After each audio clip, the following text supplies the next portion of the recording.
Senhor presidente, senhoras e senhores congressistas, eu, na verdade, gostaria até que nós tivéssemos um quórum maior para falar a respeito desse assunto, que é tão importante, que é a questão da nossa política fiscal. Esse Congresso, quando se reúne, ele se reúne normalmente para tratar desse tema, orçamento, de que forma vai se dar a execução das políticas públicas que foram estabelecidas de um ano para o outro. Na semana passada, nós estivemos aqui e assistimos um debate que foi amplamente publicizado nas redes sociais, nas TVs, entre o excelentíssimo senhor ministro Haddad e deputados federais. Eu quero chamar a atenção dos senhores de que, claramente, o ministro Haddad, ao invés de se preocupar com a grave crise fiscal que o Brasil atravessa, está preocupado em ocupar o lugar do atual ministro do Supremo Tribunal Federal, o senhor Flávio Dino. Ele quer ser o lacrador oficial da República, instituindo narrativas e desculpando-se pela má gestão dos recursos públicos, olhando sempre para o retrovisor, em desserviço para o país. O senhor Fernando Haddad ingressou com uma série de narrativas que não se sustentam. Eu queria lembrar aos senhores que há uma diferença entre Estado e governo. O governo, ele é ocupado por um período cronológico de tempo, por um determinado grupo político, mas o governo tem responsabilidade pelo que aconteceu, pelo que está acontecendo e pelas ações que, porventura, ele impertrar, que vão impactar no futuro. Essa diferença, aparentemente, o ministro Haddad não conhece. Se não, vejamos a questão dos precatórios, que o ministro afirma que é uma herança do governo anterior. Rapidamente, precatórios no Brasil, de 2013 a 2021, tiveram um aumento médio de 14%. Preste atenção, de um ano para o outro.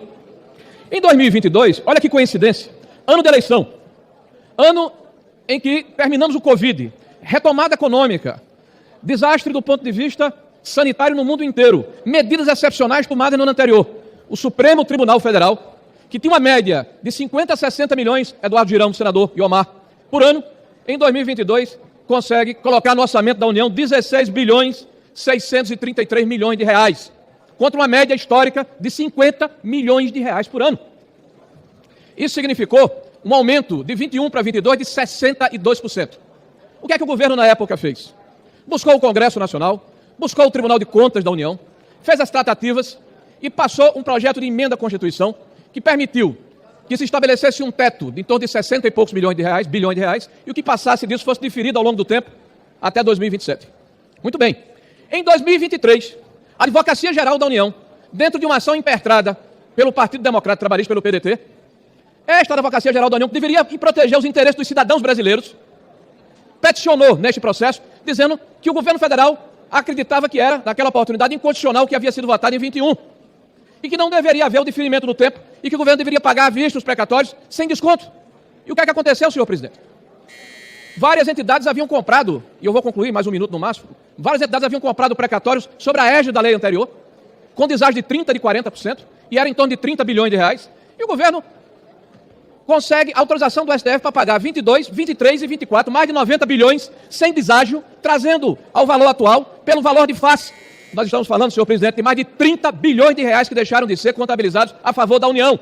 Alguém certamente foi beneficiado nessa situação. E há duas alternativas apenas, senhor presidente. Ou incompetência, incúria, má gestão do governo do presidente Lula através de Fernando Haddad, ou má fé. Eu fico com a primeira, é incompetência mesmo.